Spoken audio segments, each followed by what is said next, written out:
Welcome to the Lawless Astrology channel. My name is Dabney and I'm an evolutionary astrologer. Today I'm welcoming James Burgess from Ireland, who is an incredible astrologer, but he kind of takes it beyond that. He's very spiritual and he has a website that I consult often, and he has a YouTube channel that I consult often for the Sabian symbols.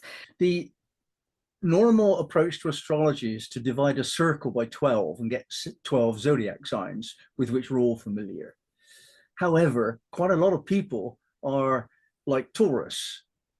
Taurus isn't very well defined by that one word, like in my case.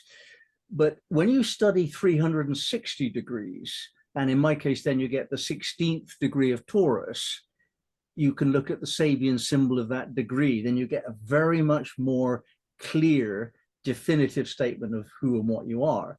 In my case, I am an old man attempting in vain to reveal the mysteries. That's my Sabian symbol.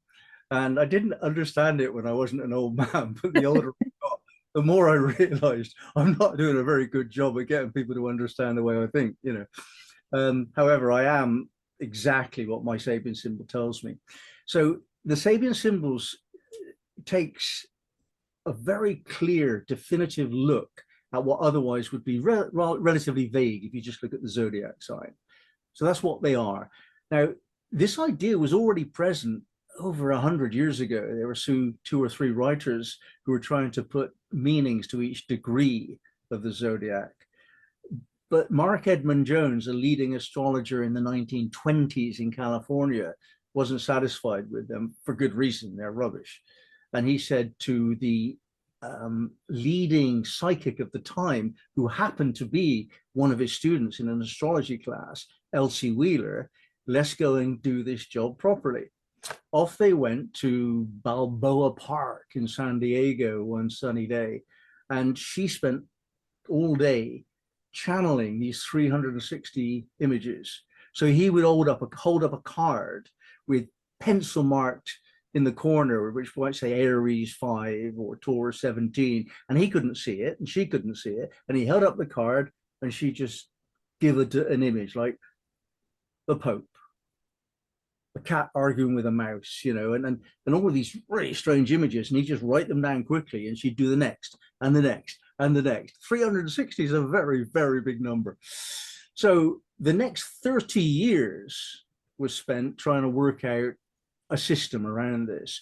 Now other people got involved, most celebratedly Dane Rudhyar. He was really into all of this, and he and Mark Edmund Jones were friends and came up with two versions of the symbols, which I think we need to understand means that they're not written in stone. So if you actually see them differently yourself, okay, so did Dane Rudhyar, and I don't think there's a higher praise for the flexibility of the Sabian symbols. So Mark Edmund Jones first, he put an explanation of what the meanings are behind the signs. Rudhyar did his slightly differently with a much more spiritual spin, because he was into the Vedic tradition and Hindu knowledge and all that. Not much was done after the death of these two guys until the modern era. Now, some people have made commentary on the Sabian symbols in the modern era, but they haven't really changed much about what was originally said. Now, that's 100 years ago, and that was using the concepts and the languaging and the politics and the social mores of that time. Now, in these last 10 years, I've been kind of bringing up to date the languaging. Like, nobody knows what a topsy is. You need to know it's a slave girl. People would call a Native Indian, Native American woman a squaw in those days. Well, that's offensive, so we had to kind of re-language it in terms of the modern way of thinking, but also humanity's consciousness has evolved in the time since Rudhyar wrote it, which was all of 50 odd years ago, and more for Jones. So we've got a different take on it now, and I've tried to bring that into my website, definition of the Sabians.